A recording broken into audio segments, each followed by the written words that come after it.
কেমন কথা? হাঁচি কাশি এলে সেটাকে আটকে রাখা যায়? অদ্ভুত সব কথাবার্তা। তুমি তোমার মেয়েকে আশকারা দিয়ে মাথায় তুলেছো, বুঝেছো মেজো বউ? এত আহ্লাদ দেওয়ার কিছু কি হয়েছে? মেয়ে বৃষ্টিতে ভিজছে, সেটা তুমি বকাঝোকা না করে আবার তার পক্ষ ধরে কথা বলো, তাই না? মুনিয়া বেগম হতাশার শ্বাস ফেললেন। তার চিত্রাকে নিয়ে এই দুটো মানুষের কি এমন সমস্যা সে বুঝে পায় না। হ্যাঁ, চিত্রা যখন হলো তখন তারা আশা করেছিল তুহিনের পর আরেকটা ছেলে সন্তান হবে, যেহেতু তার ভাসুর আর দেবরের কোনো ছেলে সন্তান ছিল না। কিন্তু তাই বলে এত সমস্যা হওয়ার আদৌ কোনো যৌক্তিকতা আছে? তাদের তো প্রথম সন্তান ছেলে, ছেলে সন্তান নিয়ে এত হা হুতাশের তো কোনো কারণই সে দেখে না। মুনিয়ার ভাবনার মাঝেই আফজাল সওদাগর খাবার থামিয়ে নিজের মেয়ের দিকে চায়। মেয়েটার চোখ মুখ শুকিয়ে শূন্যপ্রায়। মেয়েটার চোখের দিকে তাকালে মনে হয় ক্লান্ত, সে কত রাত ঘুমায় না। বাবাদের চোখ বোধহয় ফাঁকি দিতে পারে না চতুরতা। সন্তানের হাহাকার ছুঁয়ে দেয় বাবার চিত্ত। সে শব্দ করে গলা পরিষ্কার করলো, মূলত সবাইকে নিজের দিকে মনোযোগী করলো। অতঃপর বিজ্ঞ মানুষের ন্যায় মাথা দুলাতে দুলাতে ডাকলেন, চাঁদ আম্মু। চাঁদনি তখন গভীর ধ্যানে মগ্ন। বাবার ডাকে ধ্যান ভাঙে তার।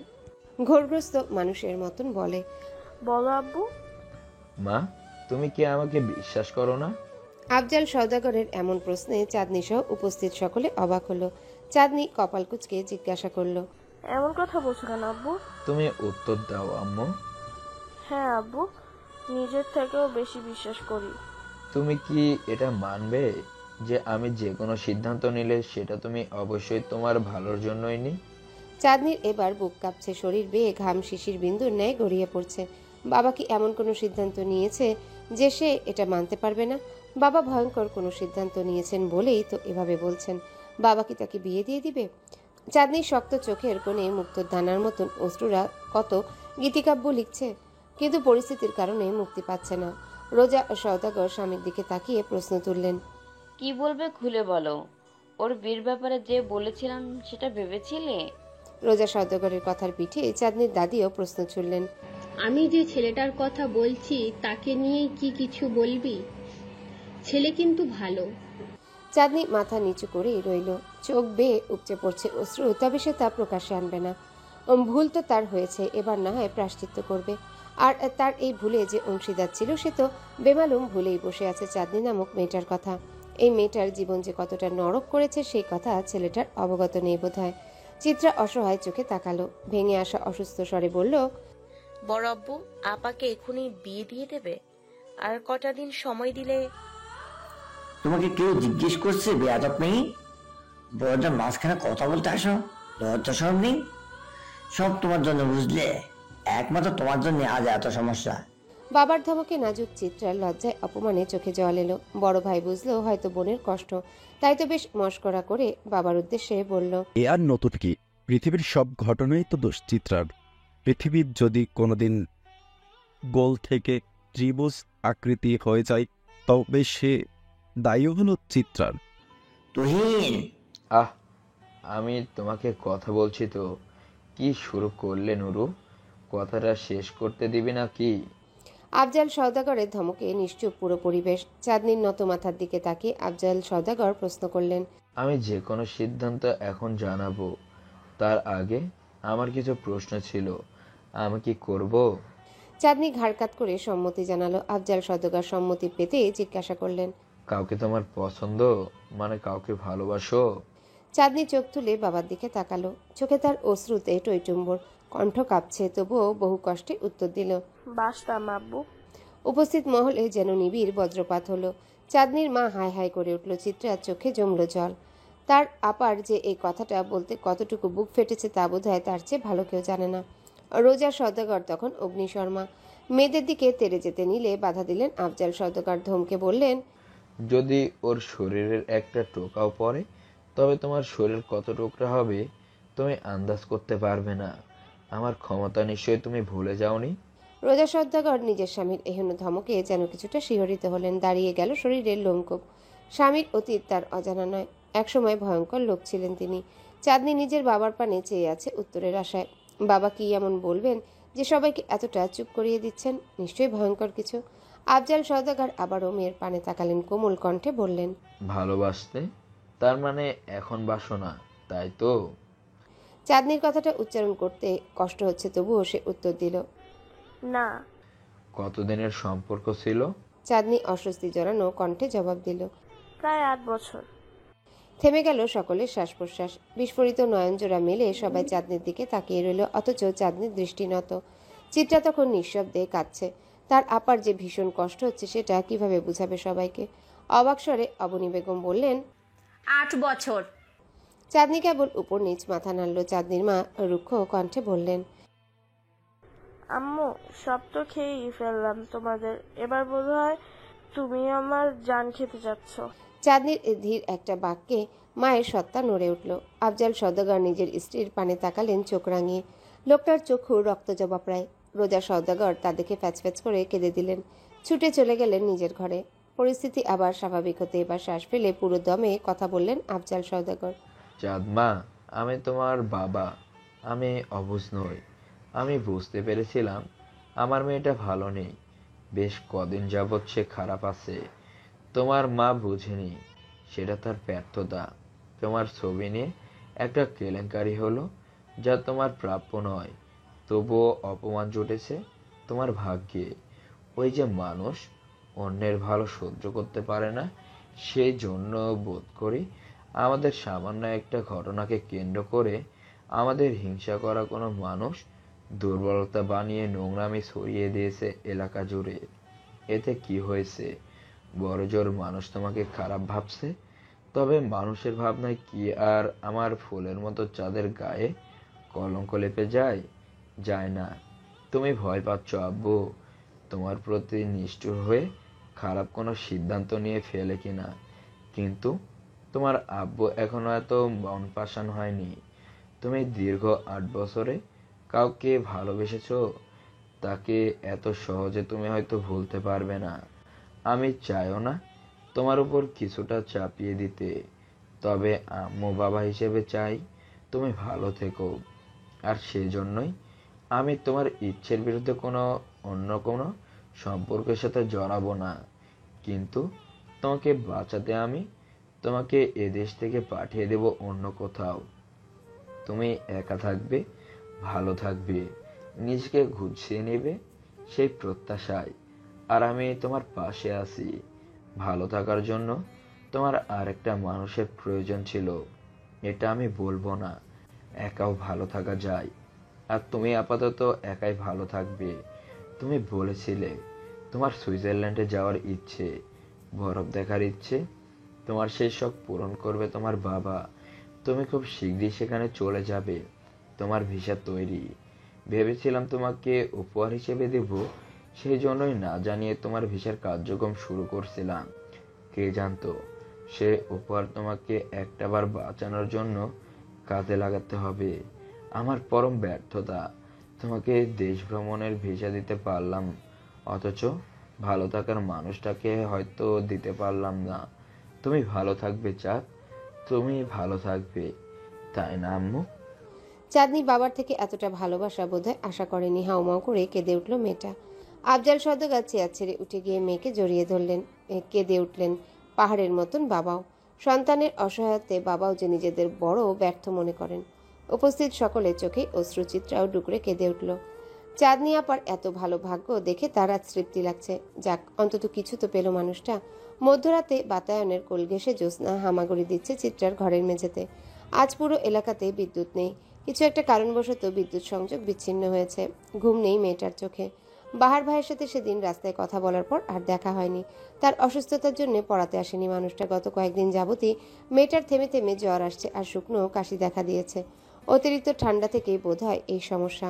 হুট করে বাহির থেকে গিটারের শব্দ ভেসে এলো। চিত্রার অবসাদ ছুটে গেল। বাহার ভাই অনেকদিন পর গিটার ধরেছে বোধহয়। অনেকদিন গিটারের শব্দ পায়নি সে। তৃষ্ণার্ত মন সেই শব্দ পেয়ে উল্লাসিত হলো। আগে বিদ্যুৎ কখনো ভুল করে যদি রাতে না থাকতো, চিত্রা আর বনফুল তখন রাস্তায় ফুটপাতে বসে কত গল্প করত। তাদের এলাকায় যেন মেয়ে দুটোর হাসির শব্দে পুষ্প বৃষ্টি হতো। আর আজ ভাগ্যের খেলা তাদের দুজনকে দুই পৃথিবীতে আবদ্ধ করেছে। চিত্রার ভাবনার মাঝেই রাস্তা থেকে খিলখিল হাসির শব্দ ভেসে এলো। চিত্রার জানালা দিয়ে রাস্তায় চাইল। বনফুল বরাবরের নিয়ম অনুযায়ী আজকেও হাসছে, তবে আজকে তার সাথে চিত্রা নেই, হাসছে নোংর নামক মেয়েটা। চিত্রার কান্না পেল, কেঁদেও দিল সে। বাহারের গিটার তখন উন্মাদনা ছেড়ে করুণ স্বরে বাজছে। প্রেমিকার মনের ভাব কি বুঝেছেন লোকটা? কাঁদতে কাঁদতে মেয়েটার তুমুল কাশি শুরু হলো। মুখ চেপে ধরতেই হাতে তরল কিছুর উপস্থিতি অনুভব করলো চিত্রা।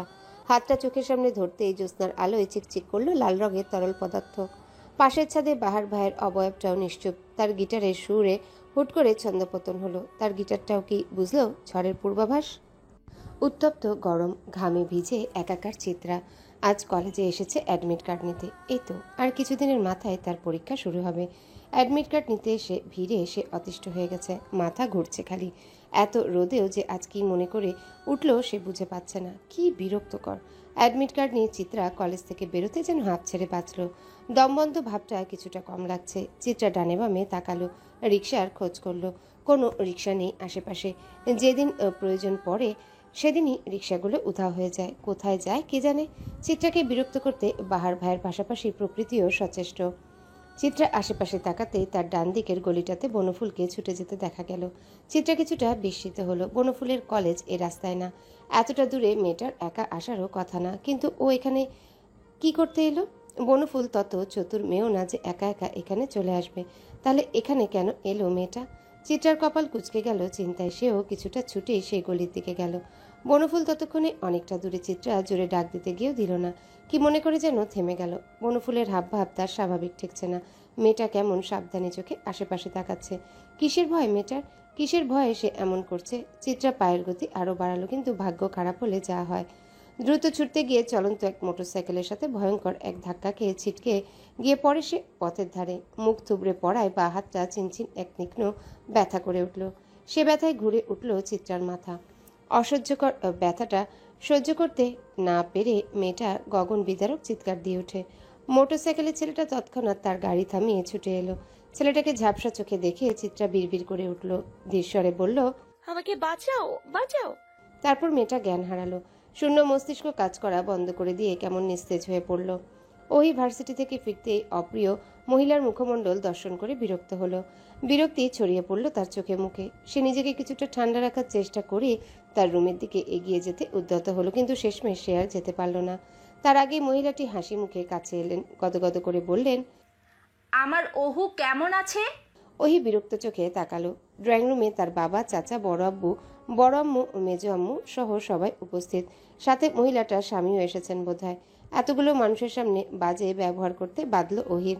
তাই কিছুটা তিতে কণ্ঠে বলল, ভালো থাকারই তো কথা, ভালো থাকবো বলেই তো সবার এত আয়োজন, খারাপ থাকার সুযোগ নেই। ওহির এমন আচরণেও মহিলাটার গদগদ ভাব কমল না, বরং সে আহ্লাদ করে নিজের আঁচল দিয়ে মেয়েটার ঘাম মুছিয়ে দিতে নিলেন। কিন্তু এত আহ্লাদ বোধহয় সহ্য হলো না ওহির। তাই মহিলাটার হাত কিছুটা ঝাড়া দিয়ে ফেলে অবনী বেগমের উদ্দেশ্যে চেঁচিয়ে বলল, আমি কলেজ থেকে এলে যে শরবত দিতে হয়, সেই প্রথাও কি সবাই ভুলে গেছে? সবাই কি পেয়েছে? হ্যাঁ, যার যা মন চাইবে সে আমায় সাথে তাই করবে। অহে, নিজের বাবা আমজাদের সাবধানী ডাক ভেসে এলো। বাবা বোধহয় তাকে শান্ত হওয়ার জন্যই এই ডাকটা দিলেন। ওহি বাবার দিকে তাকালো, তাচ্ছিল্য করে বলল, আপনি একটা মানুষই। ওহির কথা সম্পূর্ণ হওয়ার আগেই অবনী বেগম রান্নাঘর থেকে শরবত নিয়ে এলেন। চোখ মুখ তার ফুলে আছে। শরবতের গ্লাসটা এগিয়ে দিয়ে আধা ভাঙা কণ্ঠে বললেন, আমি খেয়াল করিনি তুমি এসেছো, নাও। ওহি শরবতের গ্লাসটা কিছুটা টেনেই নিল। তন্মধ্যে আমজাদ সওদাগর স্ত্রীকে ধমকে বললেন, খেয়াল কোথায় থাকে তোমার? বাসায় করোটা কি তুমি? কেন, আপনাদের খোশামত করে? বাবাকে উত্তরটা দিয়ে অবনী বেগমের দিকে তাকিয়ে এসে বলল, আর হ্যাঁ, আপনি খেয়াল আর কবে করবেন? কে এলো কে গেল সব খেয়াল করুন। সংসারটা আপনার। চোখ ফুলিয়ে কাঁদলে আর কণ্ঠস্বর ভাঙলেই যদি জগতে সুখে থাকা যেত বা সবটা পাওয়া যেত, তবে আমরা সকল অস্ত্র আমি বিসর্জন দিতাম। ওই কথা শেষ করে ভদ্রমহিলার দিকে তাকালো। ভদ্রমহিলা বিমূঢ় বিস্মিত নয়নজোড়া মেলে বললেন, ওহু বড় হয়ে গেছিস। বড় হয়ে গেছি কিনা জানি না, তবে সামলে নিয়েছি। এর জন্যই তো ছেড়ে গিয়েছিলেন, তাই না? মহিলা আর জবাব খুঁজে পেলেন না। তার সাথে আসা ভদ্রপুরুষটি তখন উঠে দাঁড়ালো। কিছুটা মিষ্টি হেসে এগিয়ে এসে ওহির মাথায় হাত বুলিয়ে দিল পিতৃস্নেহে। কোমল কণ্ঠে বললেন, তুমি বেশ বুদ্ধিমতী মা, ভালো আছো? ওহি চেয়েও লোকটার সাথে খারাপ ব্যবহার করতে পারল না, কিন্তু ধীর কণ্ঠে জবাব দিল, ভালো আছি। আপনারা আসছেন, বসুন, খাবেন, তারপর চলে যাবেন। আমি আশা করব এই ভদ্রমহিলা যেন এ বাড়িতে আর না আসেন। ওহির তীক্ষ্ণ কথাতেও বিচলিত হতে দেখা গেল না লোকটাকে। সে শান্ত ভঙ্গিতেই বলল, তুমি বোধ হয় বুঝে যাচ্ছ উনি তোমার। সরি টু সে, উনি আমার কেউ না আঙ্কেল, আপনি ভুল কথা বলবেন না। ওহির আচরণে ভদ্রমহিলার চোখের কোণে অশ্রু দেখা গেল। অশ্রু এলো অবনীর চোখের কোণে, মুখে তার ভীতিগ্রস্তি। নুরুল সওদাগর উঠে এলেন, বিজ্ঞ কণ্ঠে মহিলার উদ্দেশ্যে বললেন, শিমুল, কেটে লাভ নেই। মেয়েটা তোমার আচরণে অনেক ব্যথা পেয়েছে, যার কারণে আজ সে পাথর। তুমি তো প্রাপ্য আচরণে তার কাছ থেকে পাচ্ছ। শিমুল নামের মহিলাটি তার চোখের স্বচ্ছ গ্লাসটা খুললেন, চোখের অশ্রুখানি আলগোছে মুছে বললেন, আমার আপনাকে প্রয়োজন নেই। আমার প্রয়োজনে যে আমাকে নিঃস্ব করে গেছে তাকে আমার চাই না। অহি, তুমি ওদের সাথেই যাবে, ওদের সাথেই থাকবে, আর কোনো কথা না। আমজাদ সওদাগর নিজের কথাটা বলেই হনহনিয়ে চলে গেলেন নিজের রুমে। ওহি ফেটে পড়ল ক্রোধে, হাতের কাচের গ্লাসটা সর্বশক্তি দিয়ে ফ্লোরে ছুঁড়ে মারল, চিৎকার দিয়ে বলল, আপনারা কেউ আমাকে ভালোবাসেননি, সবসময় নিজেদের কথা ভেবেছেন। আপনারা তো নিজেদের কথা ভেবে সুখী হয়েছেন, আমাকে কেউ ফেলেছেন বাতিলের খাতায়। একটা সন্তানকে যদি মা বাবা হয়ে সুখী দিতে না পারেন তো জন্ম দিয়েছিলেন কেন? বাবা মা হিসেবে আপনারা ব্যর্থ, মানুষ হিসেবে আপনারা ব্যর্থ। একটা মানুষের সুখ কেড়েছেন আপনারা। শৈশব থেকে কত মানুষের ঠাট্টার পাত্রী হয়েছি আমি, এসব আমি ভুলবো না, ভুলবো না। এ বাড়ি থেকে আমার লাশ বের হবে, আমি তো নাই। কাচের গ্লাসের টুকরাগুলো পা দিয়ে মারিয়ে ওহি নিজের রুমে ছুটে চলে গেল। পেছনে ফেলে গেল কিছু ব্যথাতুর অবাক দৃষ্টি। বিষাক্ত অতীত কখনো সুখের স্বাদ দিতে পারে না যে। অফিসের কাজে ব্যস্ত হাত চাঁদনি। চাকরিচ্যুত হওয়ার চিঠিটাও সে জমা দিয়ে ফেলেছে। জমে থাকা কাজগুলো সম্পন্ন করে তুলে দিবে দায়িত্বরত সিনিয়র অফিসারের হাতে। তারপর তার ছুটি চির অবসাদ। ছুটি দিবে আপন মানুষ, ছুটি দিবে দেশ। তার মনের সাথে সাথে তার দেহ ভুগবে একাকিত্বে। তাও ভালো, কেউ তখন আর কাঁদাবে না তাকে, কেউ তাকে আর ঘটা করে হাসাবে না, কেউ তখন তাকে পাওয়ার জন্য বেয়াদব হতে চাইবে না। তাও ভালো, কেউ তখন আর জানবে না চাঁদ মেয়েটা মরছে রোজ। এসব ভাবতেই হতাশার শ্বাস বেরিয়ে এলো চাঁদনির ভেতর থেকে। তন্মধ্যেই তার কলিগ মামুন সাহেব উপস্থিত হলো তার কক্ষে। নিজের চকচকে দাঁতগুলো দেখিয়ে হেসে বলল, কি ম্যাডাম, চাকরি ছেড়ে দিচ্ছেন শুনলাম? চাঁদনির ব্যস্ত হাত থামলো না চাইতেও। মামুন সাহেবের দিকে তাকিয়ে কৃত্রিম হাসি দিয়ে বলল, ঠিকই শুনেছেন। চাকরি ছাড়বেন কেন? দোষ তো করেছেন আপনি, চাকরি তো না। মামুন সাহেবের ঠ্যাসমারা কথায় কপাল কুচকালো চাঁদনি। কিছুটা অবুঝ হয়ে জিজ্ঞাসা করলো, জি বুঝিনি। মামুন সাহেব এগিয়ে এলেন। চাঁদনির সামনে চেয়ারটাতে বসে পা ঝুলাতে ঝুলাতে কেমন বিদঘুটে হাসি দিয়ে বললেন, সাদা জামাতে বৃষ্টিতে ভিজে প্রেমিকের সাথে ছবি তো আপনি তুলেছেন, অফিস বা চাকরির দোষ কি? চাঁদনি ঘৃণা ভরা দৃষ্টি নিয়ে তাকালো। এই মুহূর্তে দাঁড়িয়ে এই লোকটার সাথে কথা বলতে তার রুচিতে বাড়ছে। এর মাঝে তার ফোনে নোটিফিকেশন এলো। মৃন্ময়ের 49টা কল আর 96টা মেসেজ। সব শেষ, মানে বর্তমান মেসেজটা জলজল করছে ফোনের স্ক্রিনে। সেখানে ছোট করে লেখা, আমি অফিসের নিচে, ইন্দুবালা, তাড়াতাড়ি আসুন। চাঁদনির মাথা গরম হলো। ছেলেটা পেয়েছেটা কি তাকে? আজ এর একটা বিহিত সে করবেই। তার উপর মামুন সাহেবের গা জ্বালা হাসিতে সে অতিষ্ঠ হয়ে যেই না উঠে চলে যেতে নিবে, তখনই পেছন থেকে লোকটা বলে উঠল, ভিজে জামায় আমাকে দারুণ লাগছিল। ডক্টর ইঙ্গিত বুঝতে অসুবিধা হবে না কারো, চাঁদনিরও হয়নি। কিন্তু সে প্রকাশ করলো না তার ঘৃণা, বরং মুচকি হেসে বলল, আপনার আর সুইটির অন্তরঙ্গ কিছু ছবিও দারুণ, ভাবিকে দেখাবো, কি বলেন? মামুন সাহেবের মুখের হাসি হাওয়ায় মিলিয়ে গেল। চাঁদনি গা দুলাতে দুলাতে নেমে গেল অফিস থেকে। অফিসের বাইরে আসতেই দূরে দাঁড়িয়ে থাকা মৃন্ময়কে তার চোখে পড়ল। রাগটার সাথে সাথে মাথা চাড়া দিয়ে উঠল। সে কিছুটা দ্রুত এগিয়ে গিয়ে এমন মাঝ রাস্তায় সশব্দে চর বসিয়ে দিল ছেলেটার গালে। ছেলেটা আকস্মিক ঘটনায় হতভম্ব, কেবল বিস্মিত কণ্ঠে বলল, ইন্দুবালা, আই হেট ইউ মৃন্ময়। তোমার বাচ্চামো আজ আমার চরিত্রে কলঙ্কের কালি লেগেছে। কখনো ক্ষমা করব না তোমাকে, কখনো না। জানুয়ারির ব্যস্ত শহরে এখনো ঝিমিয়ে আসা শীত উকি দেয়। কৃষ্ণচূড়ার লাজুক ডালে এখনো শূন্যতা উপস্থিত। এখনো শহরের অলিতে গলিতে প্রেমের প্রত্যাখ্যান জলজল করছে ডিসেম্বরের বিদায়ে। কোথাও বা তুমুল আহ্লাদে প্রেম গাঢ় হচ্ছে। এই এত হওয়া না হওয়া ব্যাপারটার মাঝেই একটা অনাকাঙ্ক্ষিত ঘটনা ঘটেছে। যে ঘটনায় বিচ্ছিন্ন হয়েছে সওদাগর বাড়ির সুখ, সে বাড়ির চঞ্চল প্রাণে আজ করুন আহাজারি। হসপিটালের গাঢ় পরিবেশে সে আহাজারি জীবন্ত, সতেজ এবং যন্ত্রণার। চঞ্চল চিত্রার দেহ এখন নিস্তেজ প্রায়, ক্লান্ত চোখের পাতা এখন গভীর নিদ্রায় আচ্ছন্ন। হসপিটালের গুমোট করিডোরে দাঁড়িয়ে প্রহর গুনছে প্রিয়জনেরা। ভাইয়ের দেহ ভেঙে আসতে যাচ্ছে চিন্তায়। আদুরে বোনের এই বিরাট ব্যথা যে তার সহ্য হচ্ছে না। সে আজকে ভার্সিটি ছিল। হুট করে অপরিচিত নাম্বার থেকে কল এলো, জানানো হলো তার বোনের এই ভয়ঙ্কর দুর্ঘটনার কথা। তারপর সে যেন প্রায় ঘোরের মাঝে ছুটে এলো। তার সাথে এলো নিরু মেয়েটিও। মাহিন, চিত্রার অ্যাক্সিডেন্ট যার বাইকের সামনে ঘটেছিল, তার উপর ক্ষেপে যায় তুহিন। ক্ষুব্ধ হয়ে ছুটে যায় প্রহার করতে, কিন্তু ছেলেটা থামায় তুহিনকে। বিনীত স্বরে জানায় দোষ তার নয়, সে সাবধানে চালাচ্ছিল। হঠাৎ চিত্রা কোথা থেকে ছুটে এলো সে ঠাউর করতে পারল না। মধ্যগতির বাইকটা থামতে থামতেই ঘটে যায় দুর্ঘটনা। তুহিন তবুও থামতে চায় না, তবে সামলায় নিরু। ততক্ষণে বাড়ির প্রায় সকলে উপস্থিত হয়। চাঁদনি আপা, ওহি, চিত্রার মা, চেরি, ওহির মা, বাবা, আফজাল, সওদাগর সহ সকলে। প্রিয়জনদের দীর্ঘস্থায়ী অপেক্ষার পালা শেষ হলো। ডাক্তার বেরিয়ে এলো সুসংবাদ নিয়ে। চিত্রা সওদাগরের এখন অবস্থা কিছুটা স্থিতিশীল, তবে ডাক্তারের অযাচিত বিরতি বড়ই অসহ্যকর ঠেকল সওদাগর পরিবারের কাছে। মুনিরা বেগম সহ্য করতে পারল না সে বিরতি। ব্যস্ত কণ্ঠে শুধালেন, তবে ওনার বাঁ হাতের আঘাত মারাত্মক পর্যায়ে ছিল, যার জন্য তার কবজির হাড়ে ফাটল ধরেছে বলা যায়। আমরা ব্যান্ডেজ করে দিয়েছি, এবং যেহেতু মাথায় ও পিঠেও আঘাত পেয়েছে, সেহেতু 2 দিন আমরা অবজারভেশনে রাখতে চাই। অতিরিক্ত ব্যথা থেকে জ্বর আসবে, আর এখন জ্ঞান নেই। কিছুক্ষণের মাঝেই জ্ঞান ফিরলে তার সাথে দেখা করতে পারবেন। উপস্থিত সকলের মাঝে তুহিনকে বেশি ভেঙে পড়তে দেখা গেল। সে ধপ করে বসে পড়ল সাথে চেয়ারটাতে, মুখ ঢেকে ফেলল যন্ত্রণায়। মেয়েটা কত বেশি না ব্যথা পেয়েছে, ছোট নাজুক শরীরটা কতটা আঘাত পেল। তুহিন যেন বাইক চালানো ছেলেটার উপর আরো এক ধাপ বেশি রেগে গেল, কেবল প্রকাশ করল না। মুনিয়া বেগম হলেন ছেলের আশ্রয়স্থল। এই ভয়ঙ্কর বিপদে সে দৃঢ়স্বরে বললেন, তুহিন, এটা সামান্যই। ওর জানের ক্ষতিও তো হতে পারতো, তাই না? কিন্তু বেঁচে গিয়েছে, সেজন্য শুকরিয়া আদায় করা উচিত নয় কি? মুনিয়া বেগম সদা কঠিন থাকার একটা ক্ষমতা নিয়ে জন্মেছেন বোধহয়। কখনো কোনো ব্যাপার তাকে মারাত্মক রকমের বিচলিত হতে দেখা যায় না। সবসময় এ বিপদে ভেঙে আসা মানুষের ভরসা হয়েই থাকেন তিনি।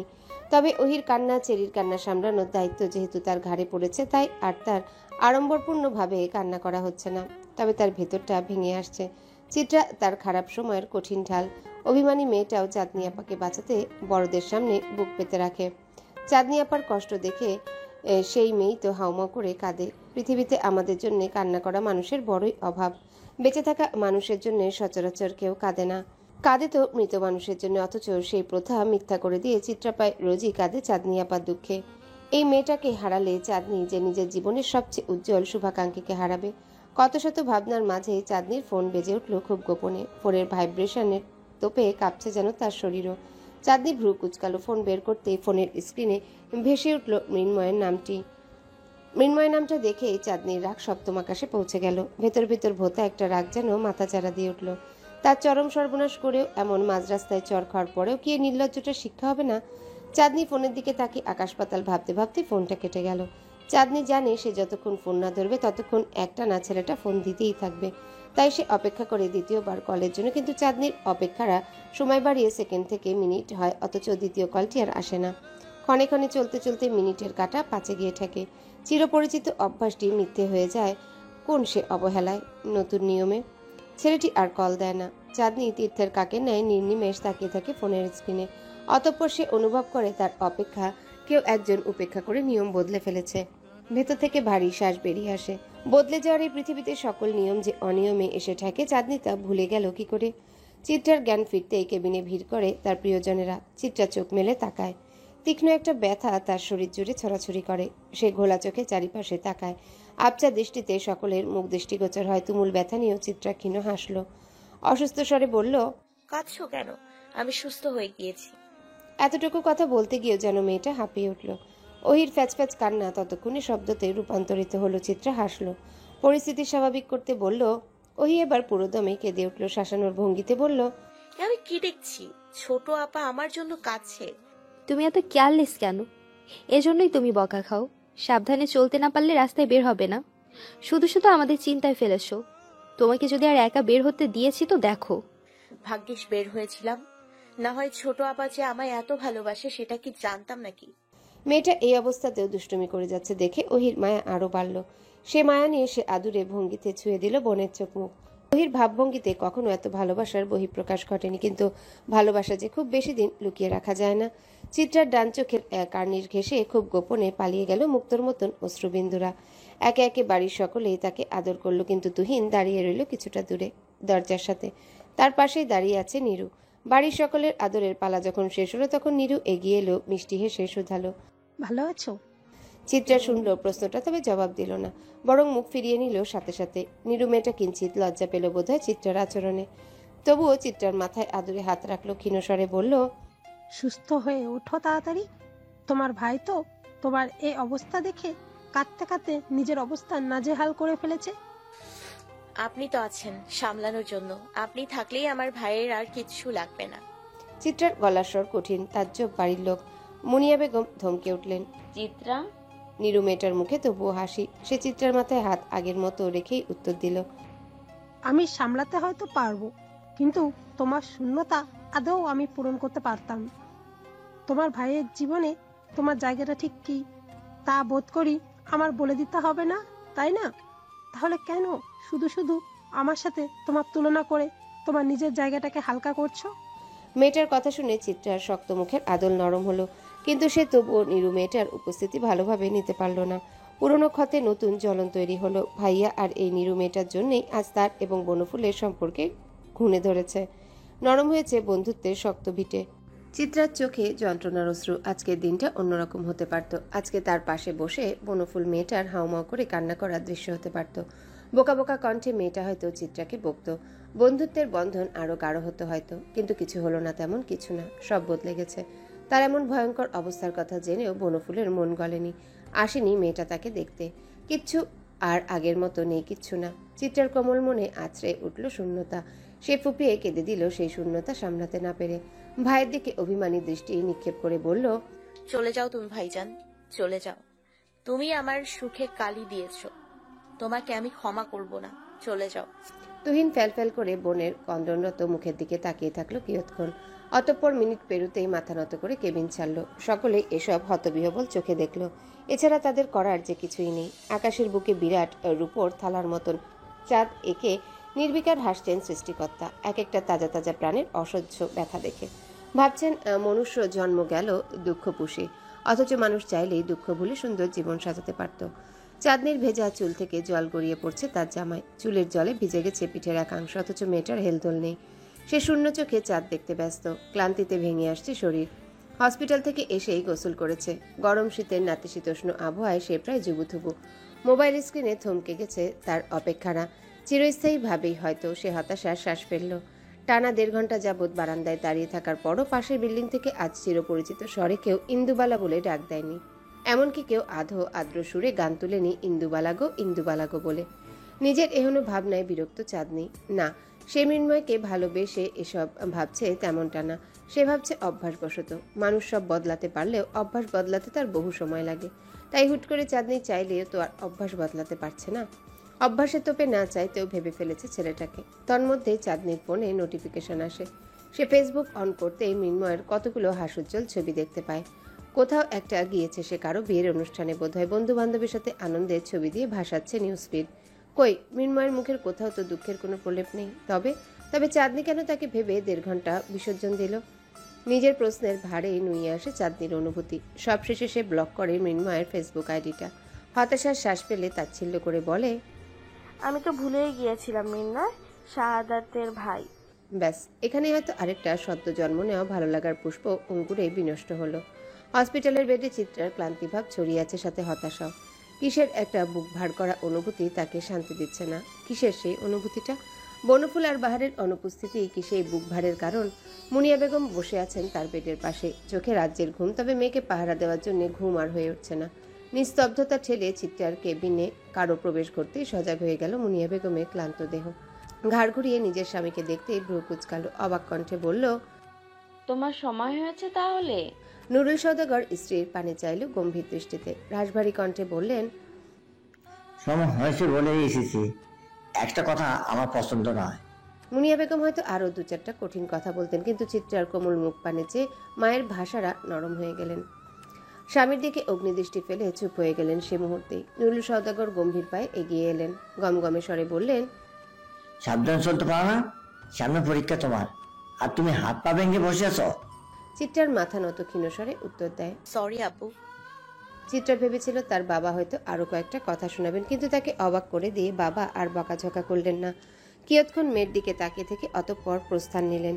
মুনিয়া বেগমও স্বামীর এহেন আচরণে তাজ্জব, হজম করতে পারল না ব্যাপারটা, তাই তৎক্ষণাৎ স্বামীর পেছনে পেছন সেও বেরিয়ে গেল। চিত্রা হতাশার শ্বাস ফেলল। অবশ চোখে আশেপাশে তাকাতেই মায়ের ফোনটা চোখে পড়ল। একবার ফোন, আরেকবার বাহিদের দৃষ্টি দিয়ে চিত্রা ফোনটা তুলে নিল। যন্ত্রের মতন ডায়াল করলো মুখস্থ নাম্বারটাতে। প্রথমবারে অপর পাশ থেকে রেসপন্স এলো না। চিত্রা তাই ব্যস্ত গতিতে আবারও কল দিল। এবার বার কয়েক রিং হতে বাহারের মেঘমন্দ্র কণ্ঠ ভেসে এলো। কে বলেছেন? চিত্রার চোখ বুজে আসে। মায়ের নাম্বারটা ওই লোকটার কাছে সেভ নেই। হাহ, দীর্ঘশ্বাসে ভারী হয় হসপিটালের কেবিন। বাহার আবারও শুধায়, কাকে চান? চিত্রা সময় নিল না, ঝটপট উত্তর দিল, আপনাকে। অপর পাশের উত্তর শুনে তুমুল নীরবতায় আচ্ছন্ন হলো। পরপর চিত্রার অসুস্থ কণ্ঠ ভেসে এলো, আপনাকে চাচ্ছি, দেবেন কি আমায়? বাহার কিঞ্চিত হাসলো চিত্রার প্রশ্নে। ধানমন্ডির বিশাল হসপিটালের সামনের পার্কেই তার অবস্থান। সেখানে থেকে হসপিটালের দিকে তাকিয়ে সে গাঢ়স্বরে উত্তর দিল, আমি যে সওদা করতে পারি না, পারলে না হয় আদান প্রদানের বিষয়টা আগানো যেত। ভালোবাসতে পারেন কি? সেটা পারলেই হবে। পারি না। চিত্রার উৎফুল্ল ভাব নিয়ে গেল বাহারের উত্তর শুনে। চোখ জুড়ে টইটুম্বুর হয়ে এলো অশ্রুরা। লোকটা কি তাকে চিনতে পারেনি? সংশয়ে মন টলে চিত্রার। উভয় পক্ষই নীরব তখন। প্রায় সেকেন্ড পেরোতে নীরবতা ভেঙে প্রিয় পুরুষ বলে উঠল, রণঙ্গনা, এই ভালোবাসাতে না পারা স্বামীকে নিয়ে তুমি কি করবে বলো? কেন যেসে যন্ত্রণা টানছো? কেন যেসে যন্ত্রণা টানছো বলো তো? তাজা প্রাণে ব্যথা পাওয়ার এত ইচ্ছে? চিরপরিচিত সেই ডাক শুনে চিত্রার চোখ বুঝে এলো। বন্ধ চোখের পাতা বেয়ে গড়িয়ে পড়ল অশ্রু। সে ক্রন্দনরত কণ্ঠে বলল, আপনি যন্ত্রণা হলে আমি নির্দ্বিধায় তা বইতে রাজি। বাহার হাসলো বিবশ কণ্ঠে বলল, কাঁদছো কেন মেয়ে? যন্ত্রণা বয়ে বেরোনোর আগেই কেঁদে ভাসাচ্ছ? তুমি জানো না তুমি কাঁদলে সকল ব্যথা সুখের হয়ে যায়? কেঁদে কি তার শোধ দিতে যাচ্ছ মেয়ে? তবে শুনে রেখো রণঙ্গনা, তোমার জন্য যন্ত্রণার বাহার সুখ হতেও রাজি। বাহারের কথায় ফিক করে হেসে উঠল চিত্রা। পরপরই বাবা মায়ের তুমুল কণ্ঠ ভেসে আসতে সে থেমে গেল। সেখানে কান দিতেই আবছা ভাবে বাবার কণ্ঠে তার বিয়ের কথা ভেসে এলো। একটা গাঢ় ভোর কুয়াশার আবছা চাদর জড়িয়ে অলস ভঙ্গিতে পদচারণ করছে প্রকৃতি পক্ষে। খুব দূর থেকে আদৌ ঘুমে শহরের কালো কাকটি তার কর্কশ কণ্ঠে ডেকে ডেকে দিশেহারা প্রায়। সূর্য ওঠেনি, জানুয়ারিতে বোধহয় সূর্যের ছুটি শেষ হয়নি। শীতের হালকা প্রলেপ আজও আকাশ জুড়ে লেপা। চিত্রা ঘুমিয়ে আছে তার কেবিনে। বিভোর ঘুমে সে মগ্ন। তার সামনে বসে আছে তুহিন। চোখগুলো যেন রক্তচাপা। সারা রাত ঘুমায়নি ছেলেটা। যদি বোনের ঘুম ভেঙে যায়, রাতে যদি বোনের কিছু প্রয়োজন পড়ে, মাকেও পাঠিয়ে দিয়েছে বাড়ি।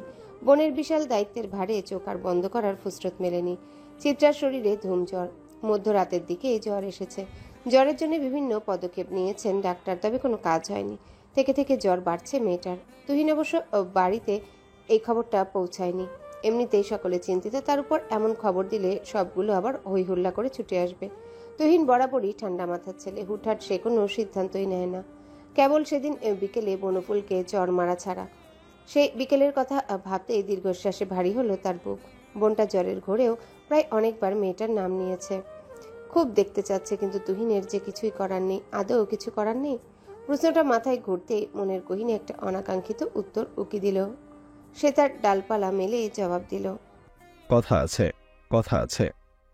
তুহিন বড় শ্বাস ফেলল। উপায় আছে, অবশ্যই আছে। এতক্ষণ দুঃখের ঘোরে সেই উপায়ের কথা মাথায় আসেনি, সেটাই স্বাভাবিক। মানুষ যখন ভীষণ দুঃখ কিংবা সুখে আবেগে আপ্লুত থাকে, তখন তার ব্রেন ভাবতে চায় না কোনো কিছু নিয়ে। কথায় আছে না, আবেগ আর বিবেক দুজন দুজনের প্রতিদ্বন্দ্বী। এত শত ভাবাভাবির কার্য স্থগিত রেখে তুহিন নিজের মোবাইল বের করলো। ফোন লাগালো চিরপরিচিত নাম্বারটাতে, যে নাম্বারটিতে সে কখনো কল দেয়নি এই জীবনে। পড়েছিল পরিত্যক্ত অথচ প্রয়োজনীয় হয়ে। প্রথমবার রিং হতেই কেটে গেল। অপর পক্ষ থেকে সাড়া পাওয়া গেল না। তুহিন তাই আবারও কল লাগালো। দ্বিতীয়বার আর তাকে অপেক্ষা করতে হয়নি। সেকেন্ডের মাথায় অপর পাশ থেকে ফোনটা রিসিভ হলো। পরপরই এই সজাগ কণ্ঠ ভেসে এলো, হ্যালো বন্ধুরা, পরবর্তী পার্ট খুব তাড়াতাড়ি আসবে, তো সবাই অপেক্ষায় থাকো। আর চ্যানেলটি যারা এখনো সাবস্ক্রাইব করোনি, তারা পরবর্তী পার্ট দেখার জন্য চ্যানেলটি সাবস্ক্রাইব করে রেখো। ধন্যবাদ সবাইকে, আমাদের সাথেই থেকো।